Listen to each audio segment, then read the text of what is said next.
UP প্রস্তুতির সময় শিক্ষার্থীরা যে 5টি ভুল করে থাকে। প্রথমটি হচ্ছে ইউপির প্রশ্ন প্যাটার্ন সম্পর্কে আইডিয়া না থাকা। তারা ভাবে অন্যান্য বিশ্ববিদ্যালয়ের প্রশ্ন প্যাটার্ন আর ইউপির প্রশ্ন প্যাটার্ন সেম এন্ড এইভাবে প্রিপারেশন নিতে থাকে। দ্বিতীয় ভুলটি হচ্ছে ইংরেজিকে গুরুত্ব না দেওয়া।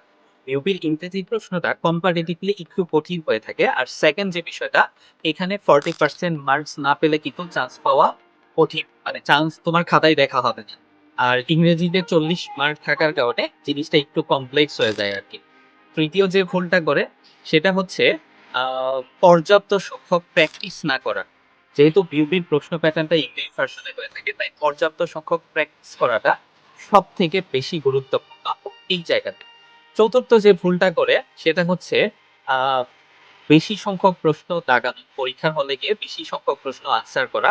দেখা যায় যে বিউপিতে নেগেটিভ মার্কিং যেহেতু 0.50, তাই না পারা প্রশ্নগুলো বা যে প্রশ্নটা কোনোদিনই তুমি দেখো নাই, ওই প্রশ্নটা মার্ক করা যাবে না। এই ধরনের প্রশ্ন মার্ক করলে তোমার চান্স পাওয়ার সম্ভাবনা কমতে থাকবে। পঞ্চম যে ভুলটা শিক্ষার্থীরা করে সেটা হচ্ছে যে তারা আ মোস্ট অফ দ্যা কেসে দেখা যায় যে আ যেকোনো একটা ইউনিট ফোকাস করে প্রিপারেশন নেয়।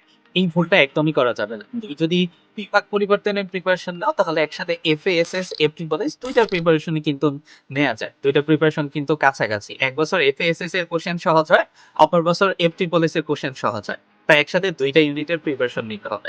সো ইউপির প্রস্তুতির ক্ষেত্রে বাকিরা এ পাসটা ভুল করলেও তুমি কিন্তু এ পাসটার কোনো ভুলই করবে না। অ্যান্ড সর্বশেষ যে অ্যাডিশনাল ভুলটা করে সেটা হচ্ছে বিউপি কেন্দ্রিক প্রিপারেশনটা না নেয়া। সো তুমি কিন্তু এই ভুলটা অবশ্যই করবে না। তোমার টার্গেট বিউপি থাকলে বিউপি কেন্দ্রিক প্রিপারেশন নিয়েই বিউপিতে পরীক্ষা দিতে আসবে। অ্যান্ড এই জায়গায় তোমাকে সবথেকে বেশি সাহায্য করবে লিজেন্ড কেয়ারের captain target BUP batch. So আর দেরি না করে এখনই এনরোল করে ফেলো আমাদের ক্যাপ্টেন টার্গেট বিউপি ব্যাচে।